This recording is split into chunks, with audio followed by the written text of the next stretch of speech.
How's it going, everyone? It's Sam. Today we're doing another double upload day, so the third day in a row. And we're looking at Kodak Company because there's been some news that came out today, and it turned it from just a $20 stock up to a $50 stock, and now it's back down to about $30 stock.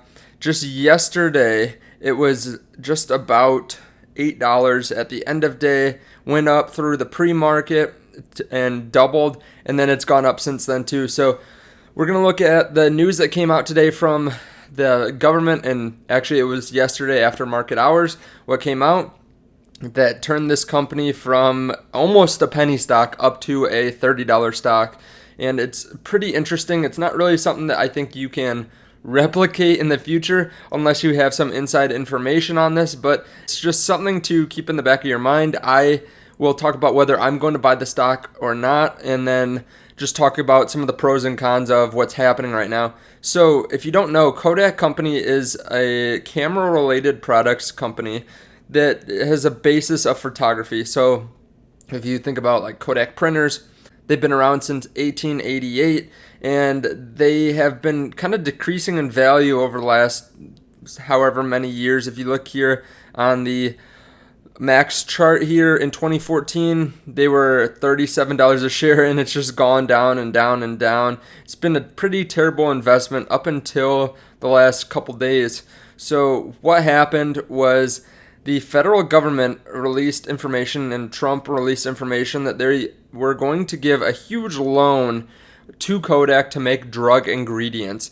So they're trying to bring back some of the manufacturing of drugs from wherever it is now to America. So it was a $765 million loan, and the stock price shot up about 500%. It's been stopped 10 times because of the morning volatility, and it was a massive loan that was from the Defense Production Act, and they've given a couple of these before, but not one this large.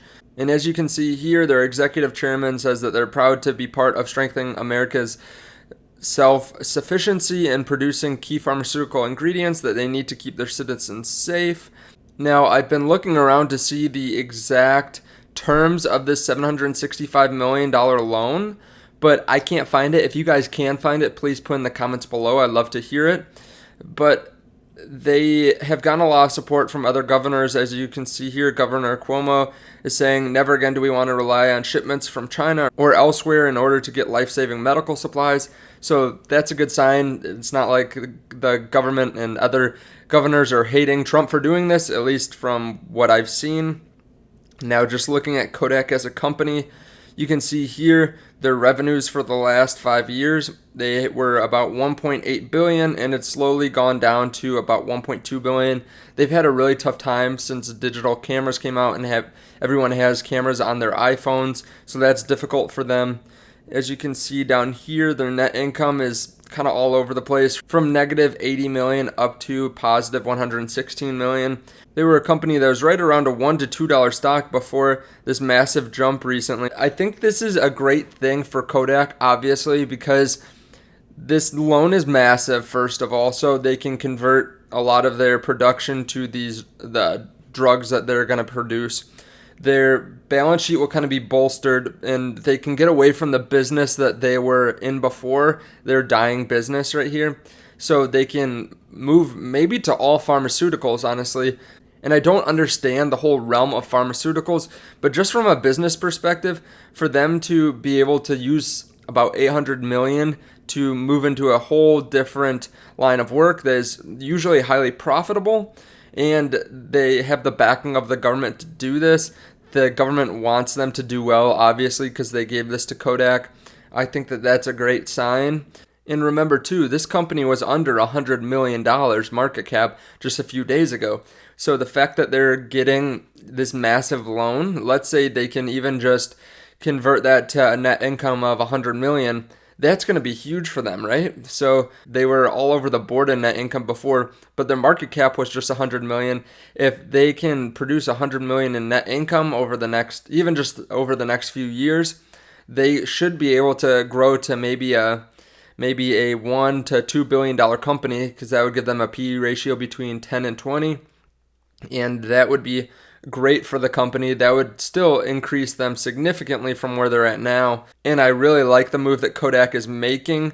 However, I will say I don't like investing in companies that have jumped up this much. I'd rather see them kind of settle down. Because as you can see this, I heard about Kodak when it was up around 53. Like I heard about this deal. And since then, it's gone down about 35%. So if I put in $100, I'd have about 70 now, or about 65. And as you can see here, they're starting to trend up again. But for me, I like to see it settle down a little bit, make my own decisions, maybe see a little bit more data come out on the terms of the loan, and just kind of settle down. But there are a lot of companies that kind of get this news in and the stock price jumps like crazy and then it falls back down to a reasonable level. If you look at something like Genius Brands, which is a totally different scenario, but they were hyped up. They went up to $11 a share, then they fell drastically, and then they kept on leveling off, falling down more over the next few months. NAT kind of did the same thing. They were up around $9 or so, $8, and then they fell back down to $6 in just a few days. I think you have to be cautious when you see a company go up 400, 500, 600% in a day. So thank you guys for watching. I appreciate it. Let me know your thoughts on this below. Had you heard of this before? Because I honestly hadn't heard about it until my brother-in-law sent me something on it. If you guys don't mind hitting the like button, it really helps out the channel, helps out this video. If you want to join our Patreon, you can use the link below. There's no pressure or anything like that, but we are talking about investments on a regular basis and talking about our goals to kind of be able to bounce ideas off of each other. I know it's hard to find people a lot of the time in real life that are comfortable talking to you about investments. So if you want to, you can join below and join that Discord. Also, if you want to get some free stocks with WeBull, you can use the link down below. You can get 2 free stocks, one worth up to $1,400 as long as you deposit $100 or more. And then also, if you want to see another video about what I'm investing in, I just did a video earlier today, which I'll link here, that will tell you about the dividend stocks that I'm buying and talk to you about the recent playlist that we're making and the recent series that I'm making with a couple other YouTubers about how we're investing regularly each week and how we're going to build dividend income. And just a reminder, I'm not a financial advisor. This is not financial advice. I'm not a professional, so make sure you do your own research. But I appreciate it, guys. Thank you so much, and I will see you in the next video. Bye.